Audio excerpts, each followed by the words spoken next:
Ano po, ito po ay nakita nating balita galing po sa DZMM Teleradyo kasi nawala daw po bigla yung tapang ni Bato de la Rosa ayon po mga kababayan sa isang political analyst. So ngayon ito, pakinggan po natin. Pasok na natin itong guest natin na kasama natin dito. Sino ba nga kasama natin ngayon dito, Maan? Okay. Go, Clive! Pinigla. Clive Arguelles. Yes, political analyst kasama natin. Napaaga yung... Ay, nakalimutan kong bumati ha. Shoutout po kay Mama Especwi. Tama ba? Ayan, may galab shoutout po kay Kaaruba. Kaaruba TV, pakisubscribe yan mga kababayan na si Kaaruba TV. Ayan, subscribe nyo yan. Bashar Nicolaong yan. Anyway, shoutout po sa inyo ha. Shoutout po. Ayan. Jeronimo Mariano, mega love shoutout po. Nawala ba? May boses ba? Press mo na ako, may boses tayo. Ito, boya naman tayo. Anyway, tuloy natin. Yung with due respect. Ay, mamaya, meron pa. Pakinggan niya, pakinggan niya. Diba? Inagahan. Yes, good afternoon. Magandang hapon. Clive. Alexandro, napaka-ulan ngayon, pero salamat sa imbitasyon nyo. Ayan. Nabasa ka ba ng ulan? O, saan ka ba? Naabutan ka ba ng ulan? Oo. Napakanta ko kanina ng... Bawal ka! Bawal pala, bawal. Tulain. Pwedeng tumula. Ano ba yung basang-basa sa... Ganun din naman ako kumanta, parang tumutol. Hindi mo naman distinguish. Ayan. Ano hatid natin ngayon? Ayun nga, kasi may bagong survey ang WR numero. Hinggil nga doon sa ICC. Sige nga, Clive, baka pwedeng ibahagi mo sa amin kung ano yung nilalaman ng survey ng WR numero. Yes, kamakailan lang kasi, di ba, nagdesisyon yung International Criminal Court, yung Appeals Chamber, na ibinasura nila yung apela ng kampo ni dating Pangulong Rodrigo Duterte na siya ay magkaroon ng pansamantalang paglaya. So sa aming pinakabagong survey, ito ay ginawa noong November 2025, no? Napag-alaman namin sa isang nationwide survey na 45% o nakararaming mga Pilipino ang nagsasabi na gusto nilang manatili si Pangulong Duterte sa kustodiya ng International Criminal Court at patuloy na personal na harapin yung mga akusasyon sa kanya kaugnay na nga nung patayan, no? Doon sa war on drugs. Kita nyo mga kababayan ito ipapaliwanag ko sa inyo. Bakit marami sa mga kababayan Pilipino natin ang gustong mahuli ngayon kung sakaling yung arrest warrant ni Bato de la Rosa ay i-implement ng ating mga tagapagpatupad ng batas, mga kababayan, mapapaisip kayo di ba sinasabi ng mga DD-shit, ayaw na daw mangyari ng taong bayan na mahuli si Bato. Pero, kabaligtaran yon. Marami sa mga kababayang Pilipino po talaga natin gusto nang mapapanagot itong mga sangkot sa maanumalyang flood control. Kaya nga kung titingnan nyo sa isang lumabas na survey, marami po talaga sa taong bayan pabor na manatili na si Duterte doon po sa The Hague. Unlike nung unang beses na nahuli si Duterte na marami po ang nakisimpatya. Pero kung mapapansin nyo po habang tumatagal, nauunawaan ng mga kababayang Pilipino natin ang matinding dahilan kung bakit naandya dyan sa The Hague si Digongong, mga kababayan. Kung bakit naandya dyan sa The Hague si Duterte. Anyway, tuloy pa natin kanyang administrasyon. Samantala, 33% naman, mas maliit, yung mga nagsabing mga Pilipino na hindi sila sang-ayon na manatili. So ito yung para siguro mga... ayan yung mga DD-shit na nagsasabing napakarami nila. Putik, 30% lang kayo. 30% lang kayo na naniniwala na dapat makalaya si Digong. Samantalang marami sa mga kababayan Pilipino natin pabor na mabulok na si Digongong dyan sa The Hague. Anyway, tuloy pa natin. Kauwi o pansamantalang makalaya. So mas maliit na bilang yan. Pero malaki din yung mga hindi pa sigurado, 23%. So ibig sabihin, nag-agree yung karamihan sa mga kababayan natin na dapat nga manatili sa The Hague ang dating Pangulong Rodrigo Duterte. Lumalabas na doon sa survey na kinakatigan ng ating mga kababayan yung International Criminal Court din, no, na parehas sila ng Appeals Chamber na 45%. So halos sa majority na yan, kaunti na lang lang, no, halos 5 in 10 Filipinos, mas marami po yan, nagsasabi na sang-ayon sila na manatili sa Hague, sa kustodiya ng International Criminal Court ang dating Pangulo. Pero bukod dyan, meron din kayong numero tungkol naman dito kay Senator Bato de la Rosa? Yes, Zandro, kasi kaugnay nung mga tanong namin dun sa kay dating Pangulong Duterte, dahil nababalitaan din, no, galing kay Ombudsman Boying Remulla na maaari na daw lumabas, no, yung warrant of arrest kay Senator Bato de la Rosa. So tinanong din natin yan sa ating survey at ang lumalabas ay mas marami din ang mga kababayan natin, 41% ng mga Pilipino ang nagsasabi na dapat, no, na sumasang-ayon sila na dapat ipatupad yung arrest warrant sakaling lumabas na nga ito, 41%. Ay, sabi dito, Jake, bakit hanggang sa bathroom? Hindi, wala ako sa bathroom. Nasa condo tayo, mga kababayan. Nasa Tagaytay tayo. Pasensya na kayo kung wala tayo sa studio. Nasa Tagaytay kasi tayo. May family kasi kami. May family gathering kami, mga kababayan. Diba? Alam nyo, mag-Christmas na. Mag-Christmas na at kailangan bumawi tayo sa ating mga pamilya. Ganun lang kasimple. Wala tayo sa bathroom.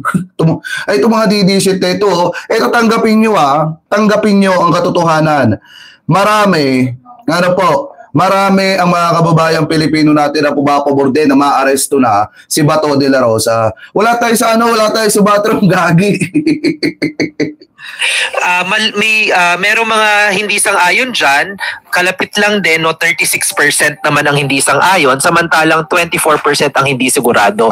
So sa usapin na ito, medyo divided o hati yung mga Pilipino, pero makikita nating mas marami naman yung nagsasabi na dapat ipatupad, no, yung arrest warrant laban kay Senator Bato de la Rosa bilang ina-assume, no, na nakalista siya doon sa mga co-perpetrators or mga kapwa-akusado. Hindi na natin alam kung talagang tama yung sinabi ni dating presidential spokesperson Harry Roque.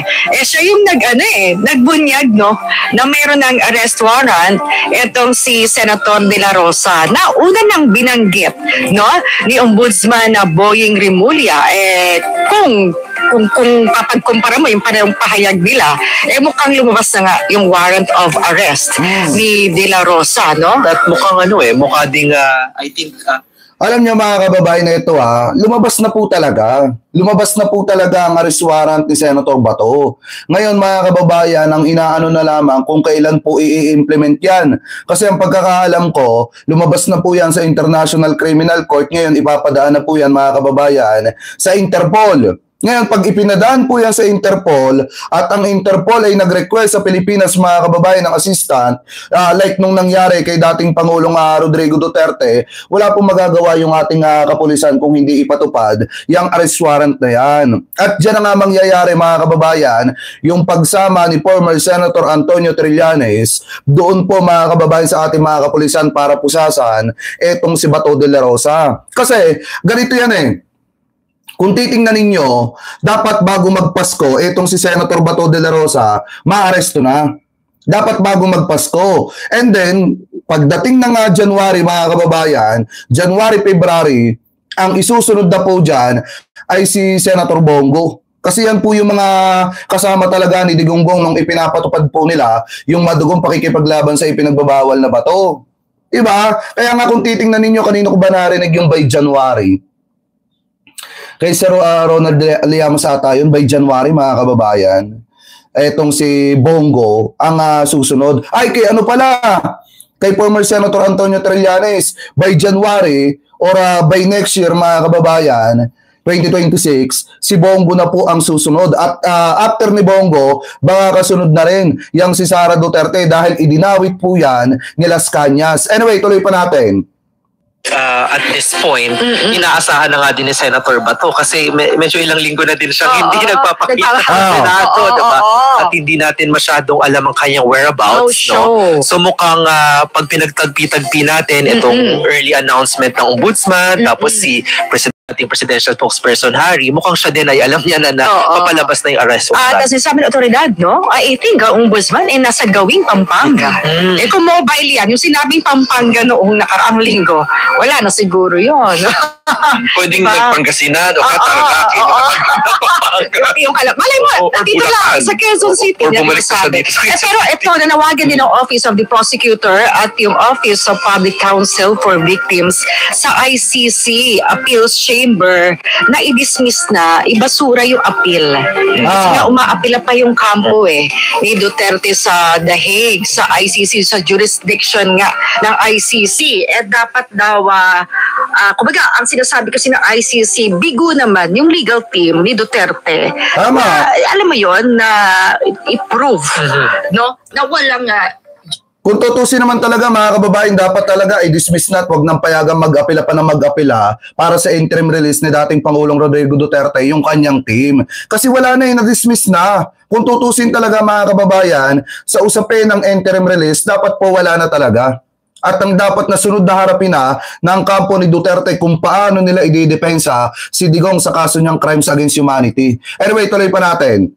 Jurisdiction ng ICC kay Duterte. Yun. So, yun ang, kumbaga, hindi nila na i-point out na may mali doon sa pagtingin ng ICC trial chamber. Marami din kasi doon sa mga aligasyon ng kampo ni dating Pangulong Duterte ay wala namang ding mga batayan, di ba? Halimbawa na nga dyan na sila daw ay wala naman daw silang halimbawa na hindi naman daw sila tatakbo wala doon sa proseso.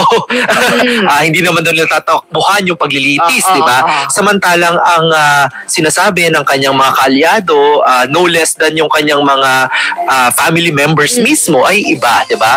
Dito sa Pilipinas, actually kahit sa pag sila ay bumibisita sa Hague, sinasabi nila na nakidnap, keso itatakas nila yung dating Pangulo.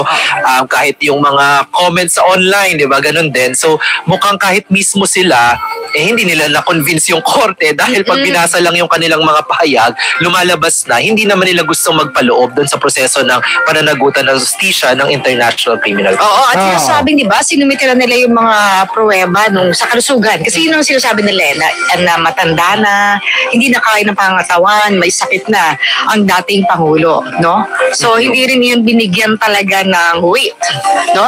Ng timbang ng ICC. Pero ito, Clive, halimbawa lang, no? Kumaga na isa katuparan na ibigay na yung arrest warrant at nahuli na si Senator De La Rosa. Siyempre, ganun din na magiging sitwasyon. Mapupunta siya sa The Hague. So, ano magiging implikasyon nito? I think inaasahan natin na kagaya nung sa kaso ni dating Pangulong Duterte, syempre maghahain din niya ng mga ng apela sa jurisdiction, 'di ba, ng pansamantalang paglaya si Senator Bato. Pero yung pagka-aresto sa kanya kasi magpapakita talaga na kung lumabas yung arrest warrant, na kumbinsido din yung korte na may sapat na dahilan. Hindi naman minamaliit ng korte yung na siya ay nakaupong opisyal, na tayo ay isang malaya at soberanyang bansa. Kaya po pagka tinitingnan ng ating mga kababayan, grabe naman yung ICC kung ipapa-aresto nila. Ibig sabihin, tinimbang naman ng korte na bagamat may ganyang mga konsiderasyon, yung ebidensya din ay nagpapakita na talagang malaki yung pananagutan doon sa krimen ng pagpatay at crimes against humanity. So I think yun yung... At saka mga kababayan, ito yung inaasahan na natin dyan. Kung titingnan nyo, pag na-aresto si Bato de la Rosa at halimbawa naging presidente si Sara, wala na po magagawa si Sara Duterte para isalba pa itong si Digong at itong si Bato de la Rosa. Pwera na lamang mga kababayan, may magagawa si Sara para isalba si Digong. Pero kay Bato wala.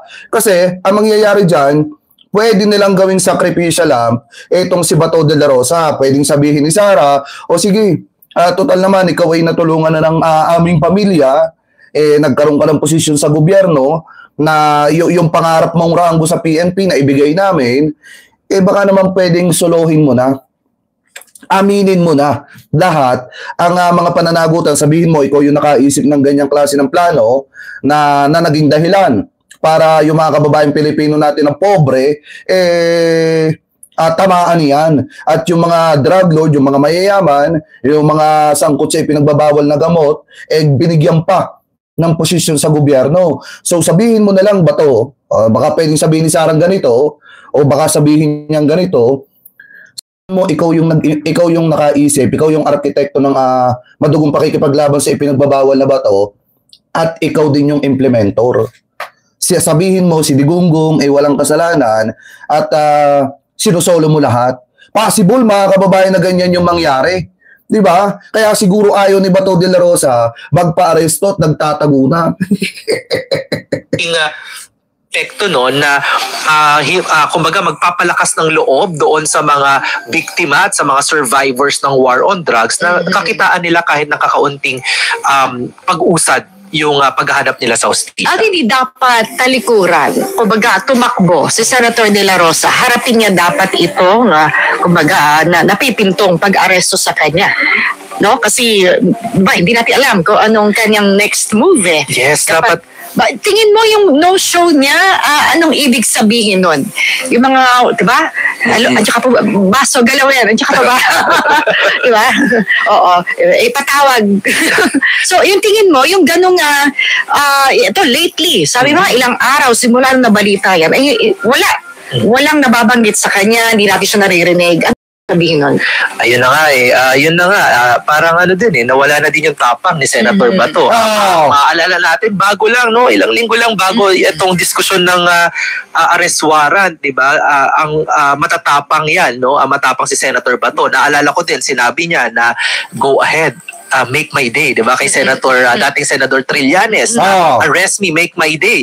Pero ngayong kasama ang dating Pangulo. Yeah, di ba? May Christmas reunion ata. Pero, di ba, nagpapakita kasi ito na pag sila naman yung kailangan ng humarap sa batas, no?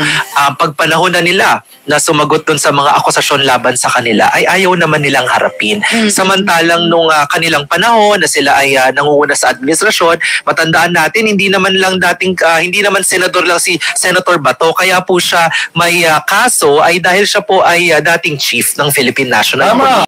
Sabi nga ni Senate President Tito Sen, uy, may trabaho ka rin ha? Magtrabaho ka pa. Tama. Pero, alam nyo, pahiya sila dun sa sinabi din ni Tito Sen eh. Ano ba yung sinabi mga kababayan ni Tito Sen kay Bato? May trabaho ka. Dapat gampanan mo yung trabaho mo. Dapat kumbaga tawag dito, dapat hindi porket nabalitaan mo na may arrest warrant ka, magtatago ka na, magiging duwag ka na, iiwasan mo yung pananagutan mo. Hindi po pwedeng ganon. Alalahanin niyo po mga kababayan, si Bato de la Rosa ay senador na halal ng bayan at kailangan niya magtrabaho. Gampanan niya yung kanyang tungkulin na sinumpaan sa mamamayang Pilipino. So ngayon, ito mapapaisip kayo, oo nga no, bakit si Bato de la Rosa bigla ang nagtago? Bakit tila naduwag na etong si Bato samantalang nung una willing siyang humarap? Hinamon niya pa si former Senator Trillanes na sige, ituloy mo kung ano yung gusto mo. Gusto mo, sumama ka pa, pusasan mo ko. Ngayon mga kababayan na ito, may nakita tayo na bukod po doon sa gagawin ni former Senator Antonio Trillanes na pagpapile ng ethics complaint laban po kay Senator Bato de la Rosa, may nakita po tayo mga kababayan na isa pang balita. Ito, ayan, galing po ito sa 1PH. Sabi po dito mga kababayan, basahin po natin Senator Bato hindi kayang proteksyonan ni Sara mga kababayan. Kumpiyansa si dating Senador Antonio Trillanes na hindi kayang proteksyonan ni VP Sara Duterte si Senator Bato de la Rosa laban sa ICC warrant of arrest. Aniya, kahit maging presidente pa raw si Duterte na malabong mangyari rin umano, ay hindi na mapapawalang bisa ang dokumento. Ibig sabihin mga kababayan, ganito yan. Kahit maging presidente, etong si Sara, hindi na po mababago ang katotohanan mga kababayan na si Senator Bato de la Rosa ay may arrest warrant galing po sa International Criminal Court. At kahit mga kababayan, hindi naman kung sakali naman na malasin si Sara, hindi maging presidente, wala na rin siyang magagawa para ilabas si Bato de la Rosa kung sakaling po yan at maikulong doon po sa dahig. So ngayon, yan siguro yung mga posible mga kababayan na nakikitang dahilan ni Bato de la Rosa kung ayaw niya sumuko. Kung sakaling ma-implement na yung arrest warrant mga kababayan. Kung sakaling ibaba na kay Senator Bato de la Rosa. At saka ito pa yung pinakamasaklap.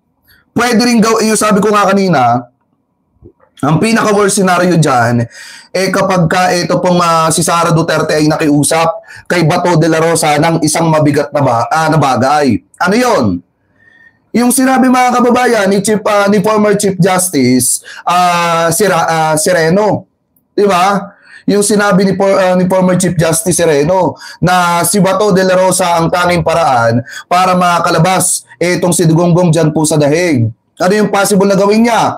Aminin niya na siya ang arkitekto ng madugong pinagbabawal na bato. Aminin niya na siya ang implementor din.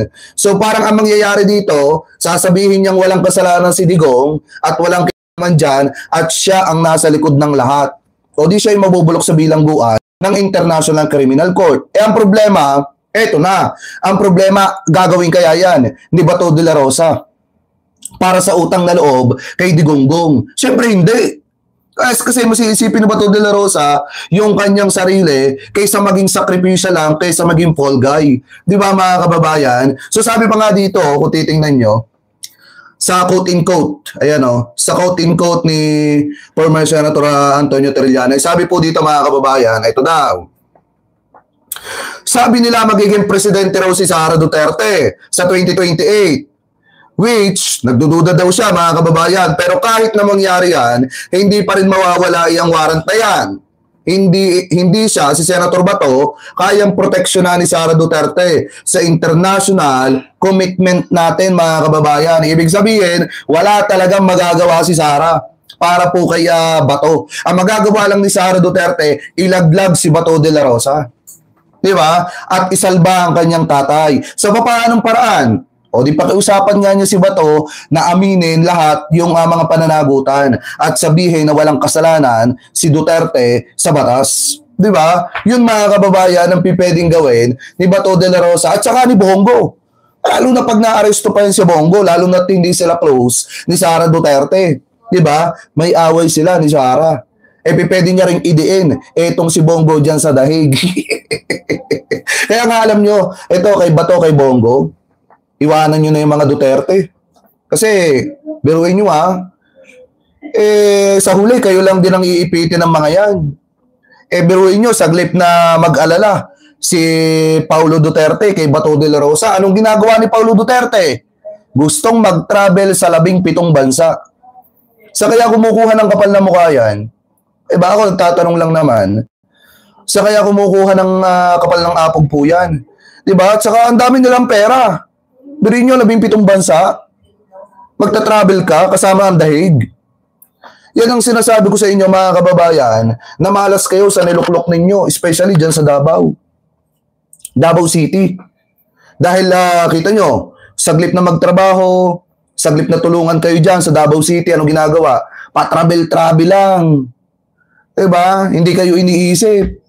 Malas kayo mga kababayan, yung mga taga Davao City. Malas kayo sa mga sinuportahan yung kandidato dyan. Sa kaya kumukuha ng maraming pera yan para makapag-travel sa 17 bansa. Diba? So kung titingnan nyo pa mga kababayan na ito pa. Sabi, bukod pa po dyan sa issue po ni Bato de la Rosang yan, may worst scenario pa na mangyayari.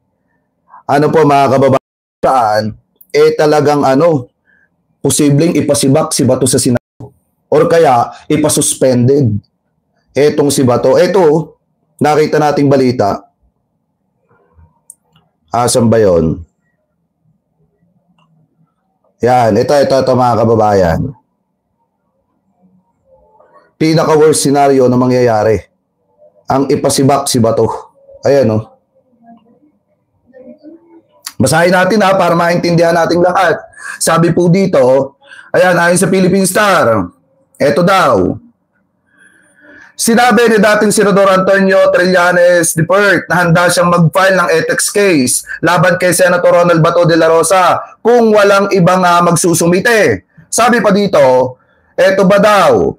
Bato de la Rosa pwedeng ma-expel ayon po kay former Antonio Trillanes, mga kababayan. So ibig sabihin, di ba, kung matatandaan nyo noong mga nakaraang araw, ano ba sabi ni Tito Sen? Kung may problema kay Bato de la Rosa, mag-file kayo ng ethics complaint. Ngayon, kung walang magpa-file ng ethics complaint, mga kababayan, ang gagawa po niyan ay si former Antonio Trillanes, mga kababayan, si former Senator Antonio Trillanes. Ang gagawa niyan. Para ano? Para naman umusad na itong reklamo, mga kababayan, sa pagiging irresponsableng senador ni Bato de la Rosa. Kasi biruin nyo, mga kababayan, na hindi po matututo ang mga yan kung hindi po talaga sasampulan. Ano po kung hindi po talaga ipaparamdam na pwede silang mawala sa pagkasenador nila. Akala po kasi nila ganito lang. Porket naging senador ka na, kahit hindi ka na magtrabaho, pwede ka, mga kababayan, maabsuelto. Yun yung inaano nila, yun yung iniisip siguro nila. Pero para sa akin, mga kababayan, na in my personal opinion, mas maganda na talagang ireklamo sa ethics complaint, ito pong si Bato de la Rosa, para na sa ganon, masuspended na po yan. Or di kaya naman kung pwedeng i-expel, ma-expel na po yan, mga kababayan, kasi hindi po natin kailangan ng senador na batugan. Tandaan nyo po yan. Hindi natin kailangan ng senador na duwag. At mas lalong hindi po natin kailangan ng senador na bobo. O wala akong sinasabi na pangalan. Kaya dapat po talaga yung mga senador na walang silbi, i-expel na po yan, mga kababayan, or di kaya suspended na yan. Kasi dagdag pasahod lamang yan ng mamamayang Pilipino, dagdag gastos lang sa ating gobyerno, wala namang pong gaanong ginagawa. Di ba? Tama lang to. Tama lang to. Na ipa-expel, mga kababayan, ireklamo sa ethics complaint, etong si Bato. Kasi napakaswerte mo naman. Senator Bato, nagtatago ka na nga, gusto mo sinasagudan ka pa. Diba, mga kababayan? So para sa akin, much better na ireklamo ni former Antonio Trillanes, ito pong itong si Bato. Kasi sa totoo lang, mga kababayan, talagang wala na po itong ginagawa na maayos at hindi na po ito nagtatrabaho. Talagang magtatago na lamang po ito kasi alam niya sa sarili niya, hindi na siya mapoprotektahan ng mga Duterte. Wala na po magagawa mga Duterte para kay Bato, kay Bongo at dun sa iba pa ng mga makukulong sa dahig, mga kababayan. Ano po? So kayo, ano po masasabi ninyo? Hingil po sa usapin na yan. Comment below na lamang po kung ano po ang opinion, komento po ninyo. Hingil po dyan sa issue po na yan.